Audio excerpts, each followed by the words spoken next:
അവകാശികൾ എത്താത്തതുമായിട്ടുള്ള അക്കൗണ്ടുകൾ എത്ര കാലം നിലനിർത്തണം എന്നതിൽ ഇപ്പോൾ സർക്കാർ ചർച്ചകൾ നടത്തി മുന്നോട്ട് പോയിക്കൊണ്ടിരിക്കുന്നു. 3 വർഷം തുടർച്ചയായി ഇടപാടുകൾ നടക്കാത്ത അക്കൗണ്ടുകളെ നിർജീവമായി കണക്കാക്കണമെന്നാണ് നിയമവകുപ്പിന്റെ അറിയിപ്പ്. 3 വർഷം കഴിഞ്ഞാൽ ഈ പണം സർക്കാരിന്റെ റവന്യൂ അക്കൗണ്ടിലേക്ക് മാറ്റും. തുടർന്ന് അക്കൗണ്ട് ഉടമകളോ നിയമപ്രകാരം അനന്തരാവകാശികളോ എത്തിയാൽ പണം തിരിച്ചു നൽകാനും വ്യവസ്ഥ ചെയ്യണമെന്ന് നിർദ്ദേശമുണ്ട്. ഇതിലെ ധനവകുപ്പ് തീരുമാനം എത്തിയിട്ടില്ല ഇതുവരെ.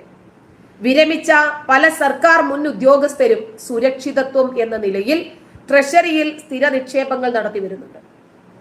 പെൻഷൻ പോലും ലഭിക്കുന്നത് ബാങ്ക് അക്കൗണ്ടുകൾ വഴിയാണ്.